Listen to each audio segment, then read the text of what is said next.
do we say? Happy Veterans Day? Or is it a respectful Veterans Day?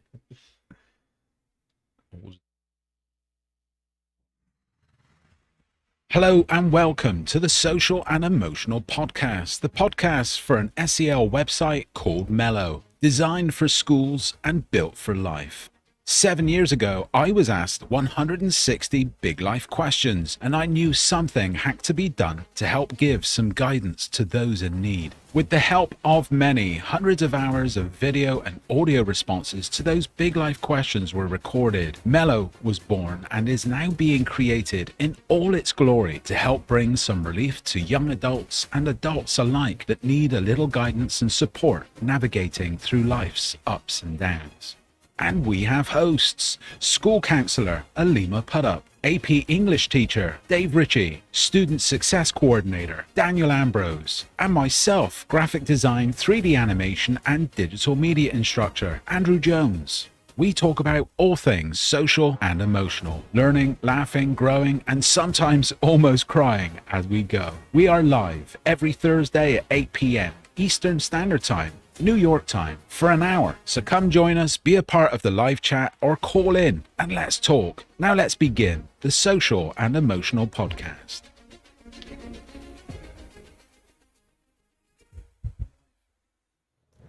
Hello and welcome.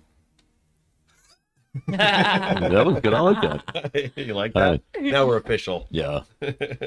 What an intro. I would thank that guy that set that all that up for us. Did a pretty decent job. Yeah. Not too shabby.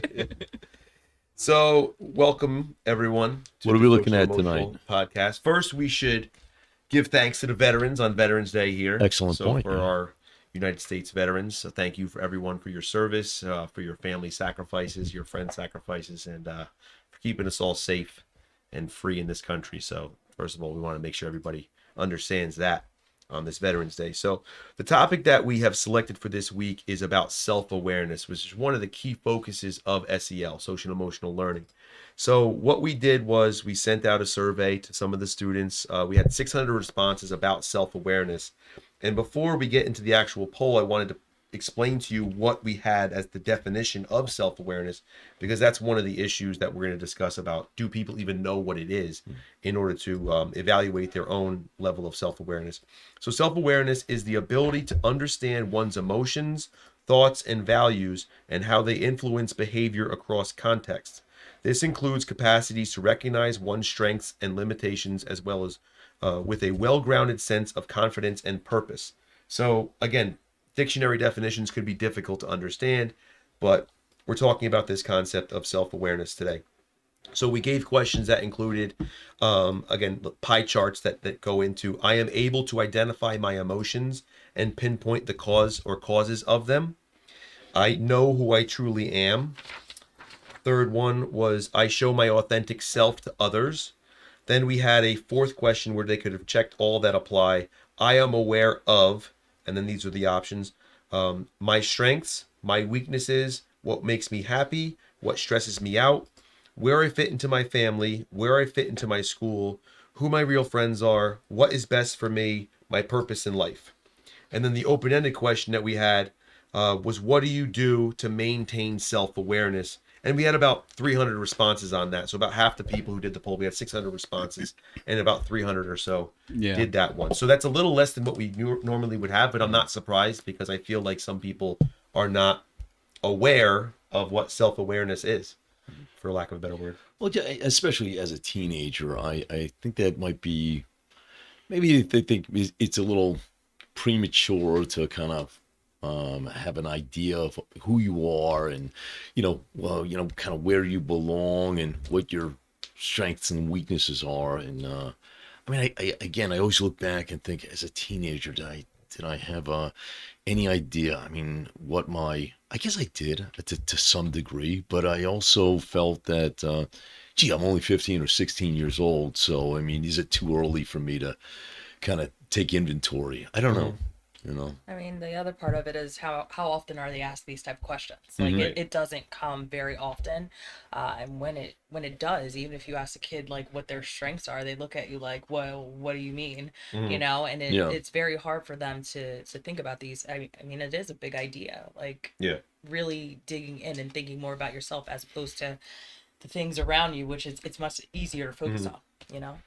Yeah, I can't even really remember, although I've always been told that you always think you know what the answer is, like overconfidence. And that Yeah. started at a Right. very young age to think that, and I saw my own children go through that as well, right? So and I saw myself in them. So you just let them have their say.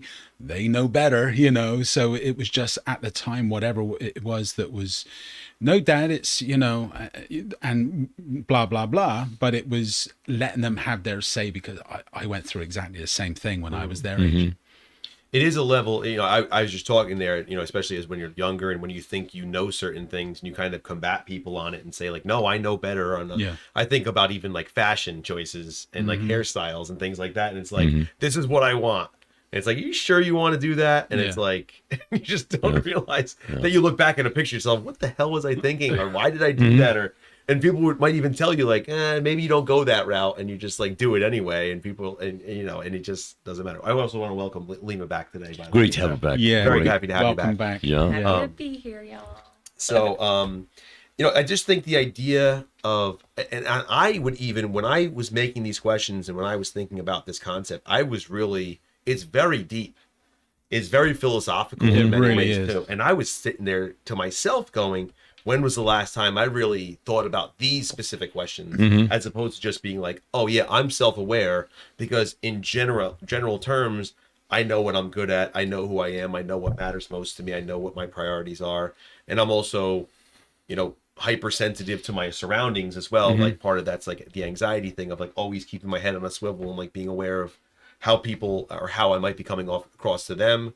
And then just do you need anything or whatever, that kind of thing. Like that whole approach of like, how are other people looking at me in this situation too? Well, I don't want to take this down the wrong road, but I'm going to throw this in there anyway. Now I'm thinking about a lot of stuff I'm reading about when it comes to discipline becoming student success and this restorative justice approach. And a big part of it is understanding that a lot of people don't know how they come across.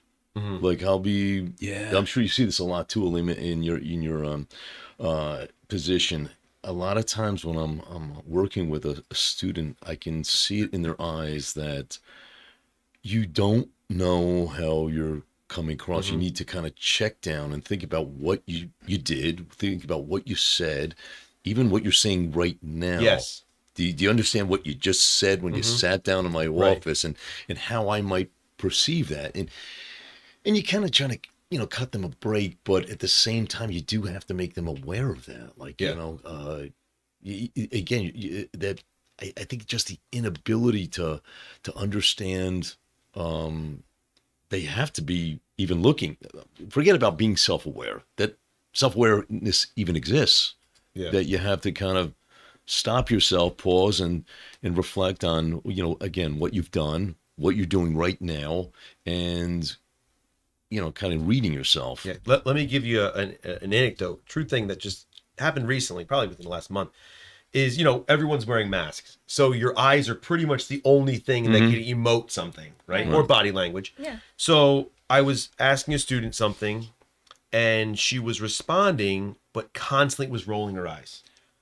And I was like, listen, you got to stop doing that because it comes across as disrespectful. Because everything I'm saying, and even as I was saying it, the eyes were rolling. And I'm like, it doesn't come. I'm just letting you know because I really do like this student a lot. And she's very bright. And I think she has a great future. And I was not trying to be, I was just saying like, there's no filter. How this is coming across right now. Even though you're not intending it to be disrespectful, is very disrespectful because everything I'm saying to try to kind of reroute your behavior or to reroute your thought process about whatever is going on. It's almost like you're dismissing it. Yeah, you're rolling your, and it was constant. And it was like, well, that's just the way I am. I said, well, I'm just letting you know that's not a good way to be, and it's something you should be aware of, and how it's going to be received by people, because you do have a bright future, but that could really get in the way of Yeah, it absolutely. if you don't nip that in the bud right now. Because and it was taken as an insult. You're about to say something. You gonna roll your eyes at me right now, Dan? No, but how many other people addressed that with the Right. student Yeah. before? Right. Like, So now I'm who the bad didn't- guy, right. Right. Who never, like, Right. she's never been told probably that before. So again, her response automatically, even if you're telling her, is to continue doing it because it's a behavior that Right. she's always had, and it's hard to break that pattern. But it's like, again, think about how many kids we come across every day that they have these tics, these little Yeah. things that they Yeah. do, and you're like, you really shouldn't do that. And I find myself saying that a lot too. Like kids that come in and are like, man, and I'm like, who are you talking to? Yeah. I am not your Right. friend. Right. Right. Can you please rephrase and do that again? Yeah. And then Yeah. they go, okay, Mr. Putta, and Yeah. it's very interesting that they don't even think about it because it's just so automatic. Right. But again, it even goes back to like code switching and knowing who you're talking to when you're talking Yeah. to them and how you're supposed Yeah. to approach them. Right. But sorry, go ahead. No, I that's went a on- good I went point. on a rant. No, that's a good point. There are so many times that I think sometimes that we come across as we're only talking about teenagers, because we deal with teenagers, but we deal also, with adults, and you almost want to say, didn't anybody tell this guy when he was 15, Yeah. right? Now you're 45, right? You didn't have Dave Ritchie or Alima Puttup to say, don't come across this way. Right, You yeah. mean, you've gone this far, and, Yeah. and nobody said, hey, so, I feel like I know who you're talking about. And I'm right here. this guy. No, sometimes when you have to have that speech with somebody, you have to say, you're out of line or whatever. It's hard to convey the fact that you got to thank me, or I'm doing you a favor. Like we said about that person with the rolling the eyes. I'm going to be cool with it. I'm not going to, hold it against you, because I know, but a stranger will. Yeah. A stranger's going to hold that against you. Right. It wasn't even a disciplinary thing. It was just like an awareness thing. I'm just calling this to your attention because it's not. And then Stop as I was doing it. doing it, other students were watching and they started laughing because they saw like what I was saying. She kept doing, and I was like, now it became like a joke in a way. And I'm like, this is why it's an issue, because now other people are seeing it and they're like, now they get it. But it wasn't meant to be an embarrassment. No, that's happening. That's a tricky line though. Yeah, that happens every so often. I would say several times a year something happens where you need to point out. You do realize that if this was in a working situation, if you were employed, you might be getting written up for this. And just not having that self-awareness or that social emotional understanding of what's appropriate and what's not appropriate, or how it might be affecting someone else, those things that you say. I've been on this social emotional learning course, yoga, meditation, S.E.L. stuff, and it's really showing you like some of the finer nuances of things that, I didn't think I'd learn much from there. And then you come away for a weekend with a weekend's worth of therapy. And that's how I've learned over the years, being hit so hard emotionally, just saying, I need to change. I can't be that way. So in situations, I will be more reserved. I will shut up. I won't be the one that's always taking the floor. Not that you'll know here. but then, just kind of setting back, having others, because there's also a psychology to that as well, because then you kind of come off as though, oh, he's the clever silent one. I just don't really know what to say. But so it's just some of the question I think that spawned this week was on last Sunday on the course. We did 6 hours, and it was all about how authentic are you, how truthful are you. And first blush, I just thought, well, I pride myself these days. I've come a long way, and I want to paint a nice picture of me, but now these days I just try and be as truthful as I can. It is what it is. The house is the way it is, and what have you. There's not much I can do about it. So when I have people over, but it's that it's that analytical aspect of, you look at yourself and you say, well, what little lies, how am I not being authentic? For example, I might be putting on a face or an act while I'm with someone else, right? And maybe I can't stand their guts, but I gotta put up a face because otherwise I'm going to upset this little ecosystem I'm in. And it just makes for a smoother work week, or whatever it might be. Sorry, Dan, but said it. Now he tells me. Yeah, did it in a safe space, being recorded. So yeah, and it's all these little things. For example, when you speak to people and you have different relationships with different people, and you have to put up, you kind of have to, right? Because what, you're going to be a jerk, you know? You're going to be that one that says, no, I'm going to be myself. So I think, yes, it's nice to be aware, but the world in reality also isn't like that. So it's not like I can all of a sudden lift up all of the curtains and there's the wizard. You know, it's like you need to, I hope there was no like euphemisms in there. No, it's just, Water break. So don't mind the man behind the curtain. but yeah, so it does looking at some of these responses pretty much flabbergasted me, you know, really. Like, but they're typical, I think, responses from a younger bunch of individuals that are filling out the form.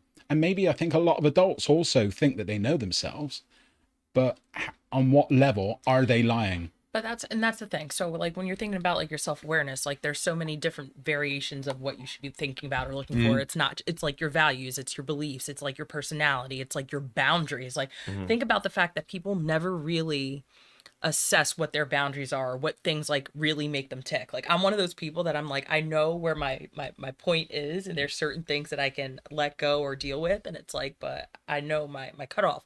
But think about how many kids don't, and think about how that's how they end up by you in the office of success, because they maybe never had boundaries before, and now people are asking them to do certain things, like put their lanyard on every day, which they haven't done in so long, you know? So just think about like And you got to different kind of things. wonder, based on what you just said, you got to wonder how many of these things have been tolerated for so long that they don't know that they've stepped out of bounds. You know, if the ref is letting everything go, then you know what I mean. Then you realize, what are you calling now? You know what I mean? Right. Now you're gonna call a foul on that now. Right. But that's interesting, because then it becomes one of the, and I always love the metaphor of like the idea that you can drive 100 miles per hour and get away with it, you know, drive past the cop and he might not pull you over, but the next day he might. Yeah. And you can't be like, hey, you didn't get me yesterday. Right. But a lot of students and a lot of people in general will be like, well, be consistent. What's the matter? Why are you going to stop me today? That's not fair. Right. It's like, just because you got away with something once, or just because, you know, that was okay that time, it doesn't mean that's now the rule. Yeah. Like the rule's still in place, and when it's enforced, it's enforced. Like That's why we get a lot of students, and I don't blame them, who wig out when the 7th period teacher says take the hoodie off. Yeah. Because they think, well, wait a second, for 6 other periods I was green lighted for this. Yeah. This guy, you know, I mean, It's not going to be me. well, no, I'm just saying, what are you making your own rules? The problem I have with self-reflection is I feel like I only take it halfway. Like anybody who knows me, I think I said it on the way down here today. I'm about to say Stop something. talking about it on the way here. We got attention to it. I walked here today. Come on. No, but I mean, anybody who knows me knows I'm fond of the expression. Okay, I'm going to say something really mean now, and then I say it anyway. You know what I mean? It's not like I recognize. I think I have enough self-reflection to recognize what I do wrong, but I feel like a lot of times I only take it halfway. Like I recognize it, but then I do it anyway. Yeah, but I still think that's awareness. Like you're being Okay. true to yourself by saying a bad it, thing. but you're aware that other people might perceive it differently. Right. And I think going back to what Andrew was mentioning, it really had me thinking, and this is kind of what I hadn't been thinking about the whole self-awareness, which is why it's so vast. This is a very broad Truly topic. is, yeah. Is the idea of to be authentic, you know, be your authentic self, and what does that mean? And I feel like I really, in the last few years, have struggled with that mightily. And it was the idea that I always wanted to be true to myself, but in order to do that, I felt like I couldn't be fake. I couldn't play the game Yeah. that sometimes is required in a work setting. Sure. So if I did not like someone, I could not bring it upon myself to be like, "Hey, how are you this morning?" Oof. Because I would be like, "I don't like this person. I don't want to say how." So that's why you haven't talked to me for years. that is so. But the idea of like putting on a chipper face and a chipper tone with someone that I'm just like, this person is the worst, and I have to then and I've just come to realize like I was very standoffish as a result of that, and it wasn't my intention to be standoffish, but I was caught between how do I behave around people if I don't like them without being like fake. Okay. Because I see so many people I have that almost- skill Yeah. where they're like, and it drives me nuts because I'm like, This guy. my wife and I are both like this. The expressions are on our face. We're just like, they know what we're thinking. But then why is it? Then you can just say hi and keep it I moving know, because they can but- see it in your I face. know, but it was always to the point of being like, am I being disingenuous to myself if I play that Yeah. game of, Yeah. oh, hey, how are you? And then it's like, oh my God, I cannot stand that person so much. And I see so many people do it, and I'm like, should I have a problem with that, or should I be more like that? And I've gotten to the place now where I will say good morning to people, and they might not say hello back, and I'm like, screw them. But the next day I'm like, hey, good morning, how are you? And I won't even be passive aggressive like I said hello No. or something. I'll just be like, I'll just keep it moving. So I really have worked on that and become more conscientious about it and got out of my own head about it to be, and I feel like I'm happier as a result of it. Yeah. So what I was realizing is because I was trying to be overly authentic, I was making myself miserable because I was like, it's too hard to play that game where Yeah, I have to be, Yeah, I was aware going to of say, that. if one person walks down the hallway and you have issue with them, and you say, okay, I'm not going to say good morning to this person. What's stopping them from saying, Dave doesn't say good morning to anybody. Well, that's how I was perceived. I know. Well, I mean, maybe they have no self-awareness and have no idea why you might feel the way that you do, and hold it against you, and then start broadcasting that to other people and saying, I don't know, Dave doesn't say good morning. He doesn't say good morning to anybody. He's a then bad that becomes person. the thing. Yeah. Yeah. Then I'm forced to feel Say like that. everyone's an ass. Screw them all. Yeah. There's You're actually with him. All right. there's actually over time I've struggled with that very same thing, and I've dealt with some individuals that I've walked past for years, and or months, maybe weeks, or like days, and I walk past these individuals every morning, and it would be good morning, and sometimes I see myself and I'm overcritical, and I sometimes see that I might be too bubbly for some people. I'm just being genuine. There's no act. I'm just being me. That's it. And after a while, a couple of individuals, one in particular, would just look down and start doing that. They're now in a position of greater power, and I'm kind of glad, because no more whole duty, no more accidentally bumping into each other. But once I'm done with someone, I either ignore or say hello. If I bump into them, there's no animosity. I'm just hello and just on my way. But No skin you off ever my have nose. somebody else in your life, your significant other, who've asked you to be ingenuine, to, I know you don't like this guy, okay, but we're gonna sit down at dinner with them. No. Okay. No, Michael would never do that. I don't think you My would. face would say it all. Would you tell him Has to be that? phony? Would you ask him? No. that? No. Fernando Colon, hi Fernando. He says that's what I do. Wait, that might be that's actually what he might have been talking about, what I was doing, because that was a few minutes ago. Yeah. So, But isn't that a social skill that you Fernando. sometimes required to have? To be, to know how to handle situations to like be that. a little to be bit aware phony. of different. Yes, and I think Yeah. that's the point. It's not. That's what I could not grip with. That it is the wasn't idea you of being like, an ingenuine right. person. That's the problem. I kept saying I can't be fake. I kept telling myself, don't be fake. It's almost don't like be you got to fake. check your And I integrity. think part of it was because I see people change sometimes based on the positions, right? We've all seen people Yeah. who move to a different position, or they a different job or Oh, whatever. your microphone's Where is this? breaking I up there. was going to say, where is it gravitating to? And then it becomes Yeah. almost like I need this you job. have to like eat certain things in Yeah. that position. Yeah. Is what I mean. Not to and that negative against them. It's more like, Well, That's yeah, Mike, true. good.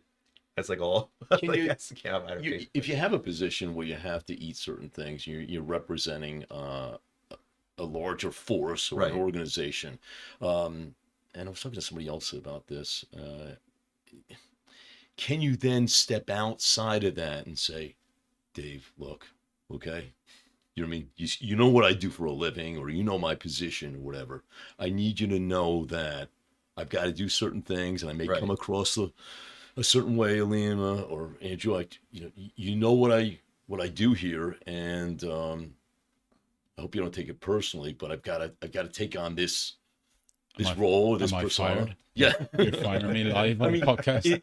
Is Who else could do? But again, Would think that be about enough? how that person's probably struggling with their own self-awareness Right, yeah. in a different position, Yeah. because just like you said, like it affects your mood. It's not like Right, that's why. if you're constantly like battling this like value, like can I speak to this person even though they're not one of my favorite people, and you're fighting this with yourself, like it's then affecting your mood and your overall well-being. I'll tell you what happened recently. As I'm the biggest moron at times for just putting my foot in my mouth and saying silly stuff, right? So I'll say we were at a wedding once, right? And I'm talking to someone, and they said, "Oh, you know, do you do much photography at weddings?" I said, "No." I said, I always get, you know, grabbed aside. "Oh, could you do some take some photographs?" And I said, "It's a pain in the butt, you know," and I'm complaining about it. Next thing I know, I'm looking over, and a good friend, husband of a good friend, is right there, and I did exactly that, but I didn't mean it in that situation. I just didn't mean it. So I'm like, oh, they heard. And ever since then, there's been a bit of weird kind of vibe going on. But recently, actually last week, I was in the cafeteria, and let's see, you I can. see it. Fernando just said something really awesome. You can be genuine regardless of how you feel about someone. No need to pretend or expect a response of some sort or of acknowledgement. That hello you gave is sometimes just for you. And I think Yeah. that's Yeah. like Perfect. a big, Yeah, that's a good big point. point. Like yeah. it's about you. It's not about Right. them. It's not how it's Because I have perceived. felt better for just myself, and Yeah. it has nothing to do with the person that I'm interacting with. It's just I feel more in control of my Yeah. emotions and my mood by just not getting into my head of being like, this is not a person you're going to say hello to. Yeah. Walk by them, and then it kind of like puts me in a bad mood of like, Why didn't I? Yeah, why why- couldn't I? Because Yeah, you're not that right. type of person. right. Well, that's what it was getting to the point where I was like, why am I, you know? And I think part of it was like getting even the, you know, doing the morning announcements now. It's like kind of like another way to be like, all right, I'm trying to give off more of a positive vibe in the morning. do you want to be liked by people? I know this sounds What is kind it, of Willie weird. Loman now? No, I mean, I don't is want to be that- disliked. Yeah, is that something that should be just a It's not a like common goal? I do value more of the respect thing. Yeah. And I do feel like sometimes when you're not approachable, it could be taken as disrespect. And I don't want to be viewed as someone who's disrespectful either.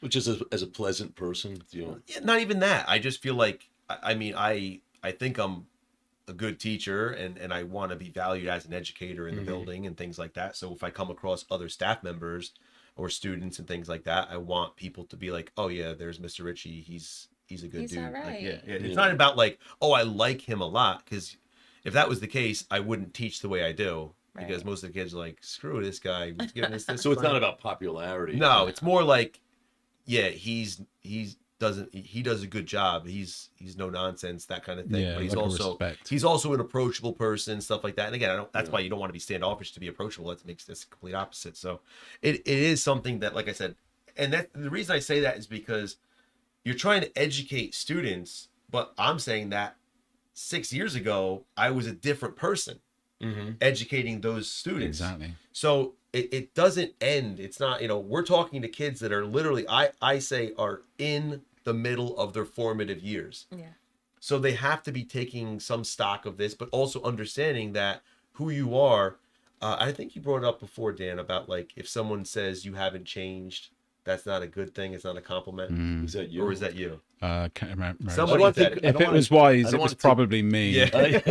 No, I didn't want to take credit for Yeah, but it was that, something like that where it was yeah. like you should be No, I think you changing. said it, Dan. But it is the idea of constantly, if you're in a constant reflection, and you will get wiser by reflecting and learning from mistakes and going through the motions. So here I am at 39, making revelations at 37, 38, 39 that I didn't have in my early to mid 30s or in my 20s. And I'm still trying my best, but I think in trying your best is by reflecting. And if you stop trying, then you're not going to be your best. If you just go, I'm good the way I am. Let me just hit cruise control now. And I'm good. And asking questions. So let me hit you with this one. So a girl comes to my office, not one of my students, but I love them all, right? I'll take them all. Come to my office, come talk to me. And she comes in and she's like, I just started talking to my biological father. I'm realizing that, him not being in my life, I'm with this guy that I don't even really like. I'm like, okay, so let's talk about that a little bit. And she's like, I think just, not my dad not being around. I'm like, okay, abandonment, like attachment. And we're like throwing these words out there. She was like, yeah. And it's just like, I don't know why. So then I just start hitting her with questions, asking questions. I'm not giving her any answers. I'm just asking questions. She's like, I think I'm going to break up with him. Right. So it's like, again, like when's the last time someone sat with someone and just asked questions and they had the ability to reflect on the reasons that they do the things they do, these behaviors, these patterns. And I think that that's the bigger part of self-awareness. Like if you're around people who are asking questions that allow you to reflect on yourself and do those things, like again, you can grow from it. But some of our kids are missing that. They're not having conversations. They're not talking to their family, their friends, their anything, So how do you change that? How do we help them become more self-aware then? A question. Actually, again, Fernando was talking about that at lunch today. Just saying that, look, even as educators, it just nothing new, but just a nice reminder that even as educators, just to give the facts, offer the facts, ask questions, and lead them to a higher level of thinking that ends up having them kind of decipher things for themselves and giving them those aha moments, So well, I think that's what Mellow does too. Exactly. It's funny because there's all these sections in there about different issues and different ailment, things that would be bothering you, and even labeling it and giving it a name. Yeah. And it's funny because until you are aware that there is something called that, and other people have gone through it or are going through it, you just think it's just nothing, or it's only me. Yeah. So I know, for example, like a few years ago, I read a book about codependency, and I've never even heard the word before, and now it's like I'm aware of it and I can understand how it has applied to my life. And it also is something that I use when I teach a book like Death of a Salesman. I'm like, are there codependency issues in the Lohman family? And when I do that, I'm educating them about codependency. And then they can if they want to, internalize, okay, that's something that happens in my family, or I think that might be going on here. And then they can at least start to think about, and that's the whole point of the S.E.L., especially how to utilize it in a classroom, is to be able to take these emotional strategies and these social strategies and apply it to the curriculum if you can. And then indirectly, I mean, anything with literature, they're going to be connecting to it and think about if they were in that shoe, what would they say to that character or whatever. In a Socratic seminar, we could talk about that stuff. But I think it's really valuable to just the first step, be aware of it, like understand what it means and how it may apply to your life or a certain situation. Well, I also think that we have to give the students opportunities to express what they're thinking, and we're back to understanding your actions, taking responsibility for it. You have to have relationships that you can trust in your life. I mean, if you're self-reflecting by yourself all the time, then maybe you're green-lighting everything. Right. Yeah, rolling my eyes is perfect. I'm okay with it. Yeah. That's great. I'm going to just keep doing it. I think you have to have relationships that you trust. Well, we are inherently defensive. Human beings are defensive creatures, right? So No, we're not. if Yes. you being defensive? So if we're sitting with ourselves just reflecting, we could always convince ourselves that whatever we're doing is right. Right. and that whatever 'Cause I thought someone of else it, is yeah. doing is wrong, and we could always deflect. I've lived most of my life like that. Yeah. You know, most of my early adult life, just thinking, that was stupid. Why did you do that? You know, and I was always in the right, especially in relationships. You know, but I think that's, you know, how does a young adult learn that unless they go through those painful moments? You know, they got to have loss and heartache and all these things to learn some of those lessons. But it's also because you about can tell them, right? But you should be, and I still value this, and I tell the students this, and I tell people who do this to me, if somebody checks me on something, right, and I think everybody to a certain extent always winds up with a spouse that like checks them, right, Hi, like, that Michael. calls you out on something, right? They're not gonna just simply just take your crap. They're gonna be like, knock it off. I need to jump in here. I'm sorry. Go ahead. I need to jump in here because you just hit a nerve with me. I think that I think a lot of spouses, including and especially my own, don't get enough credit for keeping you in line. You know, in a good way. Like, well, you know, what were you thinking? Right. You know what I mean? Because I know inside your own head, I mean, this is my wife talking to me. Inside your own head, this totally made sense, right? But I need to tell you something. Okay, you might want to sit down for this, right? And I think a lot of times, those people in your life don't get enough credit, you know, for calling you out. And that you need why people like that. why I say that is my wife does that to me, but it's all, and I do that for her, and that's why it works. But it's also the idea that we should encourage people who show us interest in our lives, Right. to do that, whether it comes from a teacher, a counselor, it can come from anybody. You want people, if they show a genuine interest and they get to know you on a certain level, allow them to do it without being combative, and then reflect on it. But your reflection shouldn't be, how can I prove that person wrong?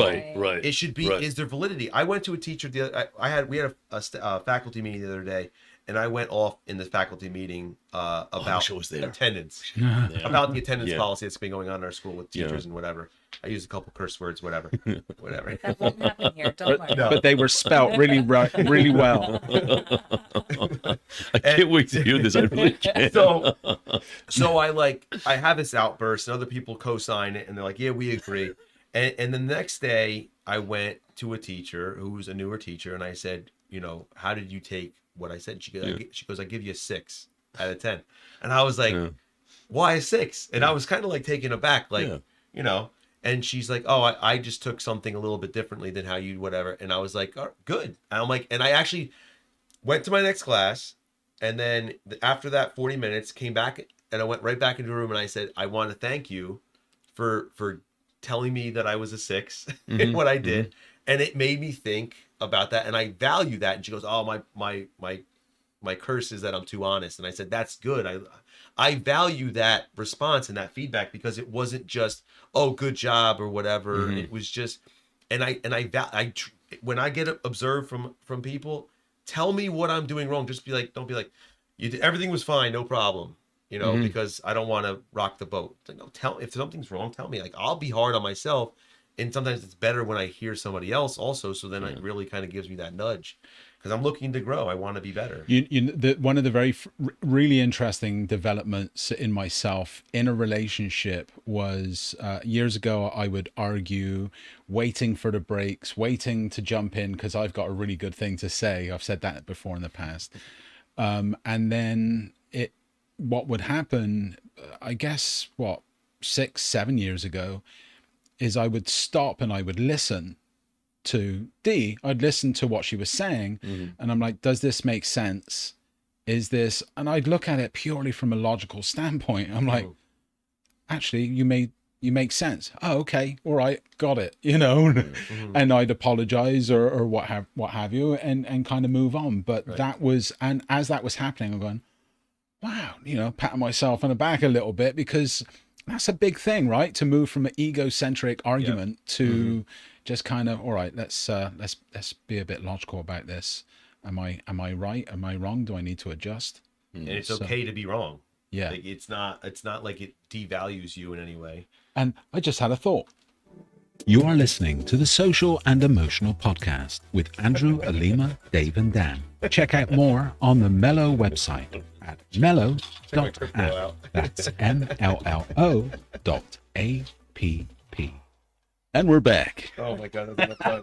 It's midtime. That's it. Thank you. No, I mean it's nice to I mean maybe it's a mixed bag you need in your life. It's nice to have people who give you compliments. Yeah, people, I'm sure you do.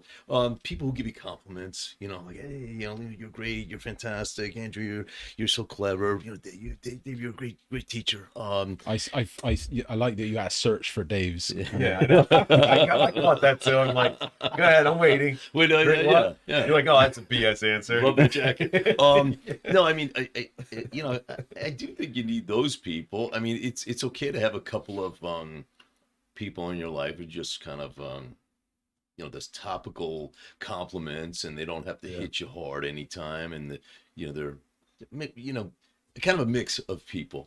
I mean, you don't want everybody criticizing what you do, right? I feel like, don't most people criticize? Isn't there always some question? Like, isn't that always come from somewhere? Yeah, Like, that's what we do. We question so Right. many things. Like, that's bound to happen. You know, it's just, are you going to provide that critique? Are you going to provide that feedback? And I feel like that's the one thing that's usually missing, right? But where does that go? All right, so let me ask you this question then to all of you. How do you view that when it comes to something like social media? When it comes to posting something like a picture, for example, if you post a picture of your child, or you post a picture of, you know, your family, or you post something, my daughter's going off to college, whatever. Is there some type of expectation of the response? When you post that, do you have any semblance of, I'm expecting there to be X amount of responses, and I want to hear from these people, and if these people don't like it, or do people post things, and it doesn't have to be just us, but are there people get who a post things response. for Absolutely. the Absolutely. notoriety, the pat on the back, that your family looks great, good for you, congratulations? And are we searching for those things and then setting ourselves up for disappointment? Well, it's that dopamine hit, isn't it? We're looking for that gratification, but it like, yes, I'm doing it to kind of update, and my family and I, that's the way we, you know, I've thought a lot about leaving social media to a big degree. Obviously there's business and stuff that needs to happen, Yeah. but it's funny, relationships have changed. I've said this in the past, I've got some that's it, more likes equals validation, Right. Fernando. Yeah, that's right. And you know, there is that Is as it well. authentic is what I'm saying? Is it just a bunch of people who go like, they're fishing here. Let me just put it, you know, oh, there's the Christmas photo. Like you might be rolling your eyes being like, oh, for Christ's sake, here we go again. This person posting something about their vacation or their success or their whatever. And are there people who genuinely think, oh, I'm well liked because of that? Like, has that become a new wrinkle in how we view ourselves based on our For online sure. persona? For sure. And isn't that Yeah. setting students up for disaster? Yes. When it's not a genuine like, or it's not someone they even know and value their opinion, but yet now they're valuing their opinion because someone said something, or they're leaving themselves open to a criticism, like, oh, that's not a very good picture, or what are you trying to look, you know, you think you look good in this, or, oh, isn't that Photoshop? There could be people out, they're looking for the flaws, right? Yeah. Yeah. So once, because you can get 1,000 likes, Yeah. if one person says that's not very flattering, That's what they're going to remember. that's anyway. it. So aren't we opening ourselves up for more criticism? And is that a good way to keep a level head? It's very damaging. We know that, right? So Right. whether we get likes or not enough likes, in fact, YouTube just announced that they're removing the dislikes button, which I think is fantastic. Well, that happened on Facebook originally. Wasn't there a dislike option? And then I think, what was it? originally, Yes, way back. way back. Oh. Yeah, originally Yeah. there was, and they got rid of it for the same reason. It was a But little people thumbs actually, down, right? Wasn't yeah, it a but little people thumbs down? literally had to write dislike in the comment Oh. Yeah. to show they disliked it after that, because people were like angry they got rid of it. Right. So they would actually go into the comments and just write the word dislike. Well, All that. the nerve. But again, I think so. You talking about social media, that brings us all the way back to like the self-awareness aspect. So even getting kids or students to start to think about like when you post things, like what is your reason for posting? Like Mhm. what are you looking for? Are you looking Right. for any feedback, when it comes to stuff like that?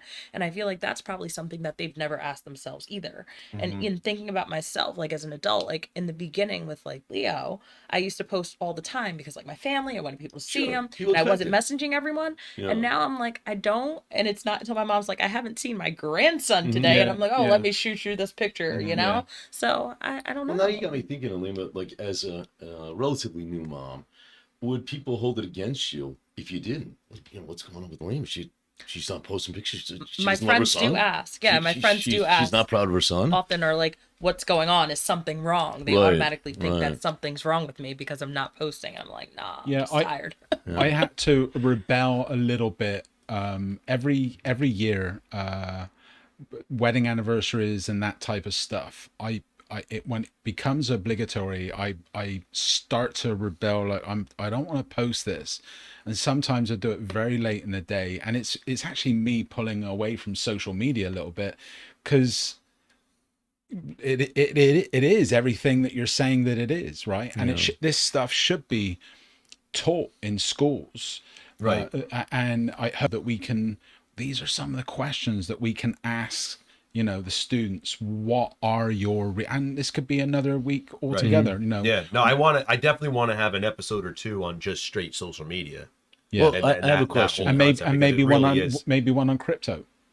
Yeah. How's it Yeah. doing, by the way? But I do think, because that's another thing, it makes me think of like the people, and I'm not criticizing, I just find it humorous, Yeah. that put these big happy birthday to my wife, and here's the bunch of pictures, and she's the greatest and best mom in the world, best this, and I never do that for my wife, because I just tell her, I'm like, I'm right next to you. It's just between the two of Yeah, you. just like, Right. happy birthday, I love you. Like, you're a I good mom. wonder how many do look at a situation like that and think, I guess he doesn't love his wife. don't they love her? Dave's Yeah, yeah, You know, yeah. don't they love And me? it's the same thing. I don't have any pictures of my kids on there either. Yeah, There's one picture, I think, from a distance where I have my oldest daughter, who's probably 2 in the picture, and it's like most people probably don't even know I have 3 kids now. Yeah. So Yeah. it's and I don't care. I mean, if you don't need to know that. If I Right. see you, you see my kids. If not, whatever. If you want a picture, you can Yeah. text me or whatever. If I'm not in contact with you, I don't really care, because I don't want, and my mom knows and my family knows, they're not posting pictures of my kids, because it's not really. I mean, how many people their profile picture is just their kid? Yeah. I'm like, I don't even know what my friend looks like, Yeah. but I know what all their kids look like, and I know, Right. what all their activities are and where they've gone, and I do feel at a certain point, it's like, well, does the kid have any say in all of that? And at what point does that kid walk up to someone at the age of 10 and they go, "Oh, I know all about you," and how would I have felt as a 10-year-old being like, "Who is this weirdo that knows all about me?" Yeah. And it's kind of like, I look at it like, how embarrassed would you be to someone just walk in your house and grab a photo album of you when you were like 8, 9, whatever, right? And then it's like, we're doing that, right? It's- And the thing. I mean, it's a separate It's a topic. good I don't want to go point. crazy. No, it's a with good it, but- point. And then, my question for you guys, and I'm not implying, as I always say, I'm not implying anything. I really don't know this. We get this. We always, I think, you have this impression that due to social media, people need this reassurance, this confidence boost from likes and all that. And my question is, maybe those needs always existed, but they weren't satisfied before social media. I know it's like when I was in high school, maybe there were a lot of people that wanted likes, but there was no vehicle for that. There was no venue for them to post stuff to like. What are they liking though?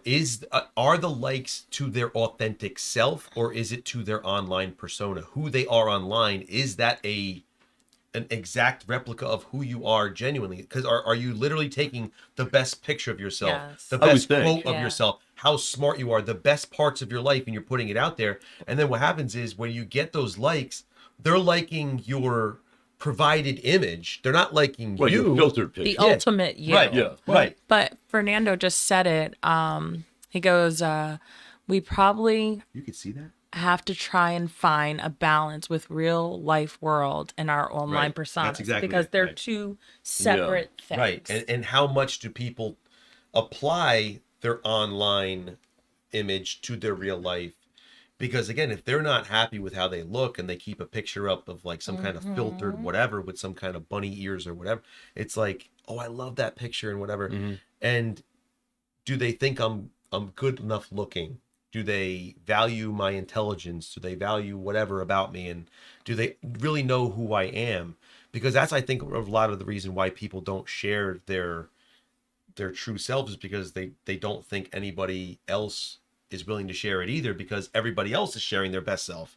So it's like, I'm only going to give you my best. And that was one of my biggest worries coming back to school this year, was like, how are people going to come back to a face-to-face interaction where they can't be their online persona, fake it. where they can't be their emoji or their what is it called, when they have like the picture of themselves on their thing? It's like they put whatever up. They're so that's That little avatar. yeah, the avatar. Yeah, I mean, like, you're selecting things, right? I feel like we're on password, right? Yeah. 5 words or less. Well, all of this is changing very, very rapidly, right? So I know this is, I want to stay on topic, but Facebook is changing its name to Meta.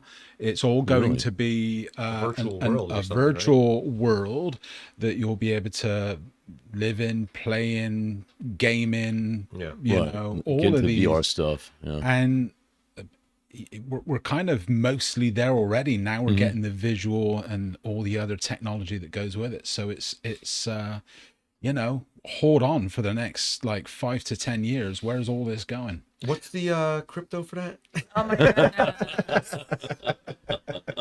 Decentraland or UFO? Got it. Or yeah, that's it. $1,000. Yeah. UFO, whatever that is. UFO. They'll probably buy the wrong one. Going to buy an actual UFO. This is not a financial website. Please do not take any advice for financial. But I think we have to circle back, right? Yeah, you want to Yeah, it no, is true. I think we have to circle back, especially because some of the things that were in this, it's really important for us to like revisit. And one of the these things are the student where responses. yeah, no, we already talked pretty much. Didn't we talk about? You want to go through actual numbers? Well, just like real quick, we could. Because I was really thinking about this. This was important. So it goes, I'm aware of, right? Right. And again, there were options. They could check multiple things. You can read your percentages because you can probably see that better than I can. Yeah. So the strengths were, people said that about 3/4 of the students who responded, which is about 600 students, said they are aware of their strengths. That to me is a little bit concerning, only because that means a 1/4 of the students are not aware of what they're good at. Which you need to know. Like, think about to pick your profession, to do something beyond high school, to like, you need to know your strengths as well as your weaknesses. Yeah. But like, for them to be able to say, like, But that's I don't know. 150 students right there who are almost admitting indirectly to not having a lot of confidence, I guess, because you're like, I don't even know what I'm good at. Like, how do you not know what you're good at? I think the number is much higher than that. Who genuinely don't know what they're good at? Yes, and I say towards the end of senior year, and actually from sophomore year on, I repeat it many times. I was going to say, look, you're going to be asked many times, what do you want to do when you grow up, right? A, you might never grow up, and then B, you need to take a while and just try everything. Right. Find out. You're going to go through all these different experiences, and then you're going to find out, who are you, what do you like? So there's a lot of pressure on students to know themselves right now, and for a very to get it all sorted out. So I say, get out there and play. Try everything that you think that you might like. But again, it's okay, right? That's the point. It's like, I don't want students or anyone who's kind of unsure of what their strengths are to allow that to impact their vision of themselves, thinking that they're not as good as, or they're lesser than, just because they're like, I'm not really good at many things. And I feel like the problem with that on an academic level is that that's what leads a lot of students to overstress academia, because they think, I need to be a good student because that's who I am. And once their grades start to drop, especially in an honor setting, they start thinking that they're going to lose some sense of identity, because I've always been getting A's. I've never gotten B's. That's who I am. And it's like, that's not really who you are. That's like something that happens in your life, but it's not who you are. It's not like you're not this grade. Yeah. Like, you're a person, you have other things, you're social. But I think a lot of people often put too much stock in one area, and that's where people start to feel like, well, where do I, and I think that's another one on here. We can just jump around to it. Like, who am I, where do I fit into at my school, which was only 44%. identifying that they are aware of who they are at school and where they fit into the school. That's 50% of the kids, more than 50% walking around the hallways going like, where's my place here? And we do have a number of different clubs and sports and activities they can be involved in, way more than that were available to us when we were in Oh, school. yeah. Right. So it's almost, that's also concerning that 50% still can't find their way. And again, I don't know if that's because they feel like they have to be in a club to be someone. And do they even realize that they can recreate themselves at any point? Right. If they don't like who they are, like, you know what? I remember doing that at least 2 or 3 times. All right, from this point forward, I'm not going to do this. I'm going to move forward in this sort of, and I just try different stuff. And it's all about experimentation. But just Trying being with new friend things. groups, Trying new right? things. And mixing things up, right? And Sure. and like you said with the grades, like the kids who are like, I have to be, I was an A student and now I'm not, and that's stripped away. It's like, and I not just being divorced, like going through a divorce, and then that's stripped away, and it's like they may not know themselves in our school, but then I guess on the other, is there one like know your themselves in their community, or did Well, this one's at home. Where I fit into my family and is that one higher or lower? a little bit higher? It's at 58%. But again, still like that's pretty scary to like Yeah. feel that like then at home and at school they don't feel like they know their place. Yeah. And just so you know, all of these results that we get from the polls are going to be put up onto the website, broken down, because they're all anonymous and it's just data at this point. So just an interesting snapshot. It of also what's kind of going on. shows what other schools can do with S.E.L. from a broader perspective to get just use polls. Yeah. And they could be anonymous, and you can get a little bit of a pulse on what the students are experiencing, how the staff feels, and just kind of check-ins. They take a couple minutes only, and it's very easy to update. Maybe we call them polls, like the polls with a Z, polls. Polls. Do the polls, because you. They'll be so confused. I like it. I'll I explain like after. it. Yeah.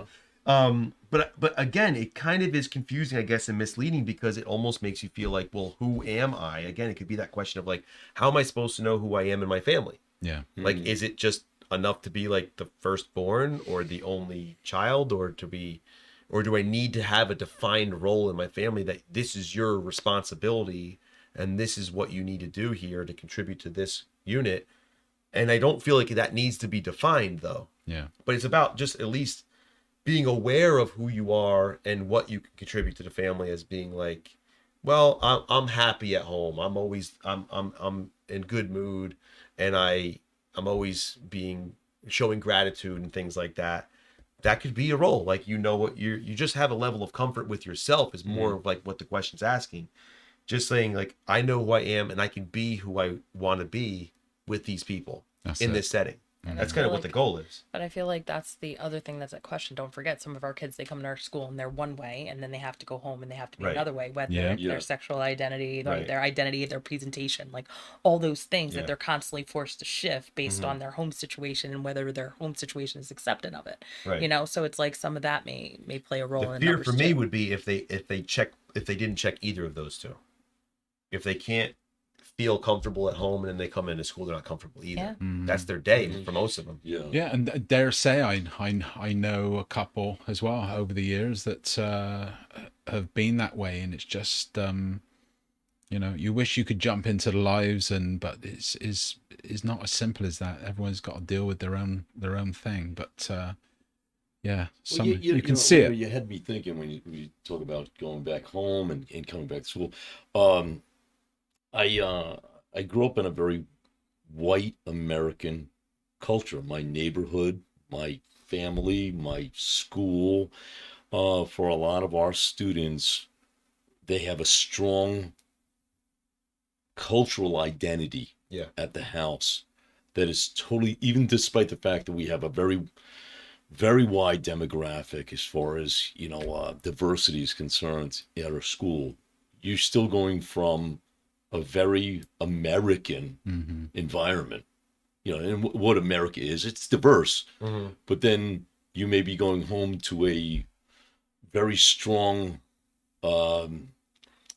culture that is not very American. Yeah, well, it's like this. It's like the salad bowl. It's not a soup bowl. It's a Right. salad bowl. So it's like you're the cucumber, and you're amongst all cucumbers, and then you jump into the salad for school, and then you're back with the cucumbers only, right? Right, So it's right. that premise of like, well, how much am I taking from this like more diverse setting to bring home, and how much am I vice versa And bringing in? expectations from the members of that culture, Right. Who you're here, but you're here in our house, Right, yeah. Something very interesting happened last week, and I can't remember how it was brought up. Senior graphic arts, graphic design, 3D animation, and I'm like, wait a minute.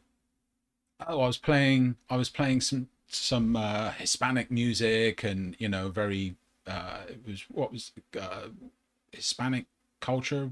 Heritage Day. Heritage, yeah. Heritage.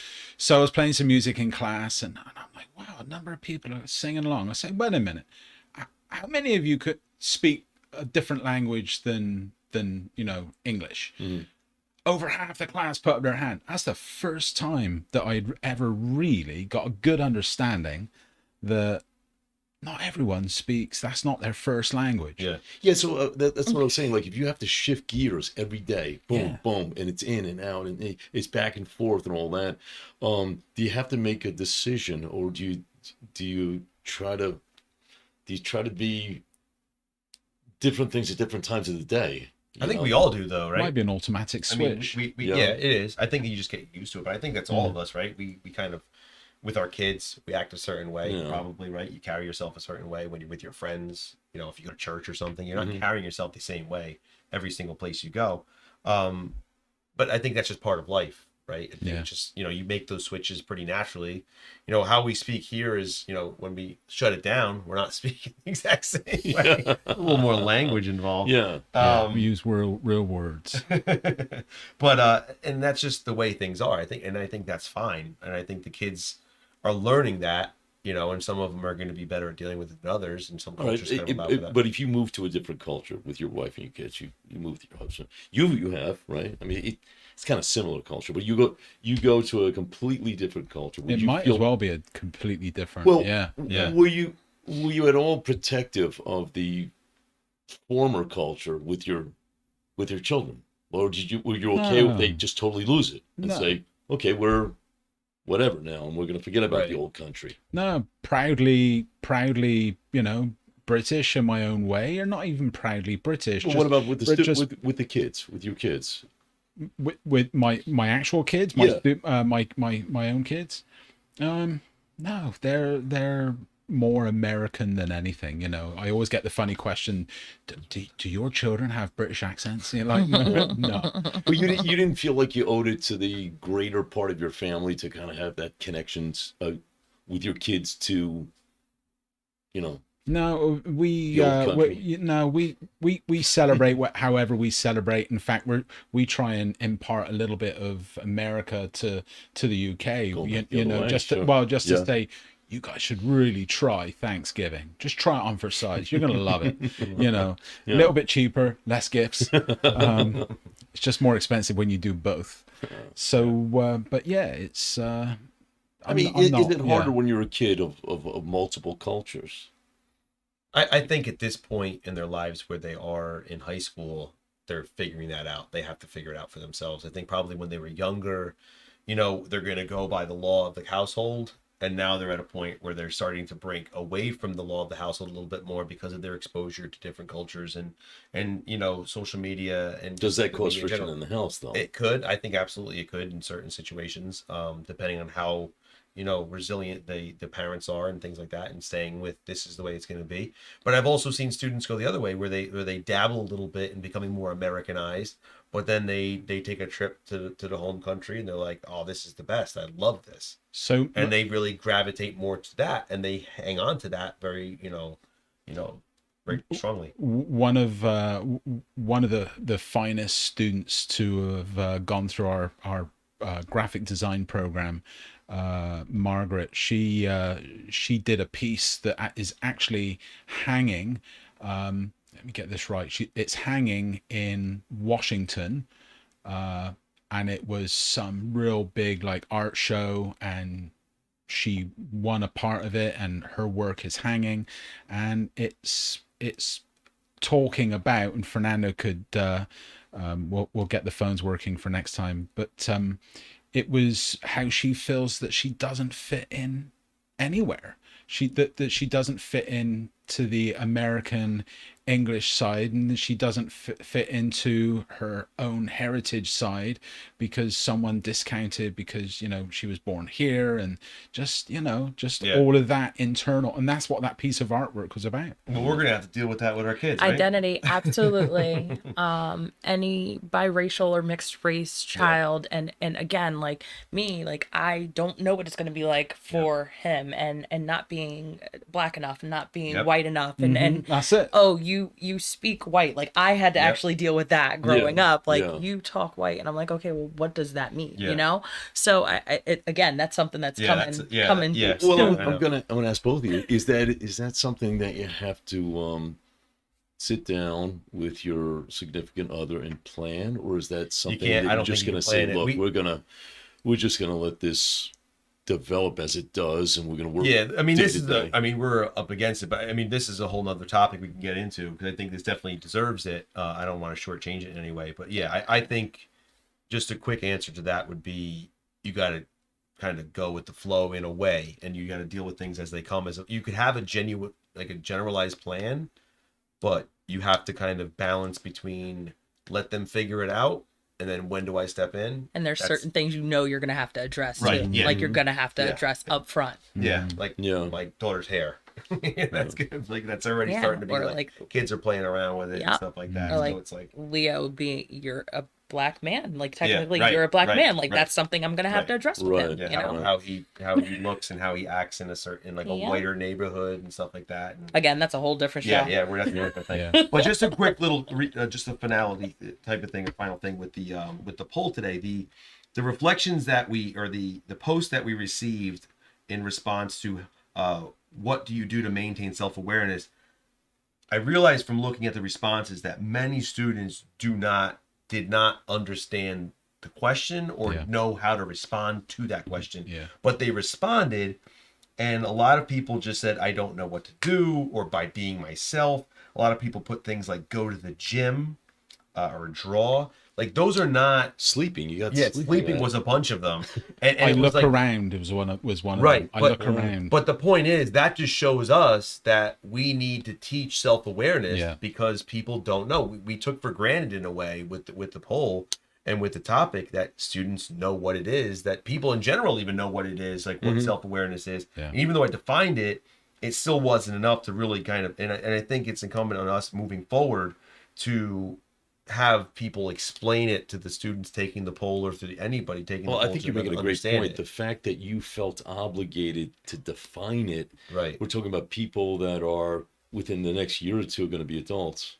Yeah. Right. I mean, some of these kids are going to be 18 and you felt the need to define it, and it still didn't kind of stick. But to your point earlier, not to kind of make it just about students, but I feel like if we sent this to the staff, how many people? Right, you get a variety of adults. They might be like, sleep, go to the gym, the same things, right? Absolutely. Right, I jog. Because even for myself, I mean, there's going to be your answers that people would say, like think, reflect, meditate, which are great.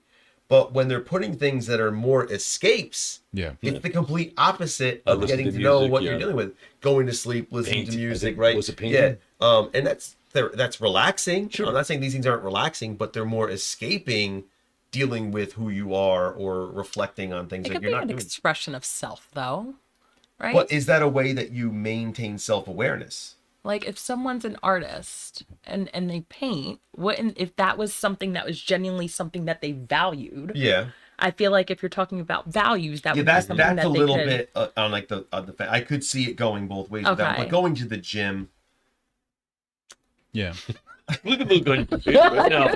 Are you self-aware? Did you see the look on your face? I did biceps today. I think so. But for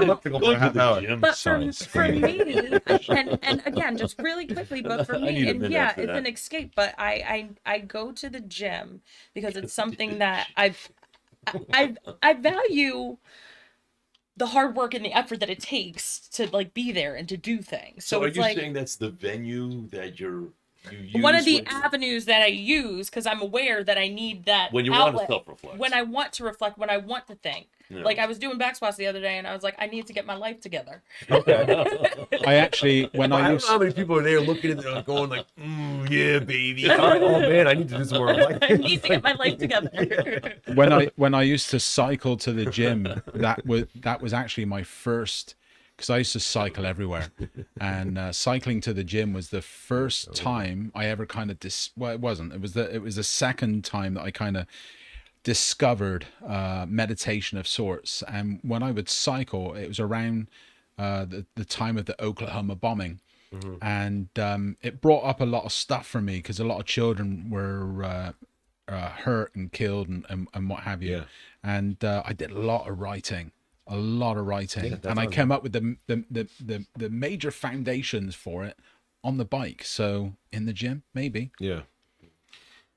I just don't think I don't think that they understand it. No. I hear you. But I think that like in closing and in trying to like finish this up and becoming like ask questions and really reflect and take the time to like think about the decisions you make, the reasons that you make them, the patterns and the behaviors that you display, and really question like why you're doing some of the things that you do. And I think that that's one of the first steps that everyone should be taking each and every day. That's a key point. I think another one is the idea of surrounding yourself with people who you respect their opinion, and then you can value their constructive criticism as well as their their affirmations, instead of just looking to the wrong places. Actually, you should up your friend game. Your friend should be a step or two higher than you are. Typically someone that you would want to be someday. Like, so you respect them because of how they are, and then therefore, like, they say like you are kind of how who you surround yourself with in a way. The trick is, are they going to want to hang with you? Maybe. No. Like, if I was looking for someone that was higher than me, would they want to hang out with such a low life? Yeah. Is anyone higher than you, Andrew, though? Really? That was a trick question, Dave.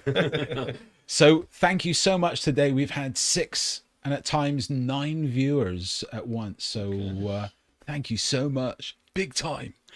So we got the cable, the infamous cable I was looking for. So next time, maybe we'll do a phone in. So Looking forward to that. we can do a phone in live. Yeah. But anyway, thank you so much. Anyone wants to say anything else? I think we're good. We'll right. see you next week. See you next week. Hello and welcome to the Social and Emotional Podcast, the podcast for an S.E.L. website called Mellow, designed for schools and built for life. 7 years ago, I was asked 160 big life questions, and I knew something had to be done to help give some guidance to those in need. With the help of many, hundreds of hours of video and audio responses to those big life questions were recorded. Mellow was born and is now being created in all its glory to help bring some relief to young adults and adults alike that need a little guidance and support navigating through life's ups and downs. And we have hosts: school counselor Alima Puddup, AP English teacher Dave Ritchie, student success coordinator Daniel Ambrose, and myself, graphic design, 3D animation and digital media instructor Andrew Jones. We talk about all things social and emotional, learning, laughing, growing, and sometimes almost crying as we go. We are live every Thursday at 8 p.m. Eastern Standard Time, New York time, for an hour. So come join us, be a part of the live chat, or call in and let's talk. Now let's begin the Social and Emotional Podcast.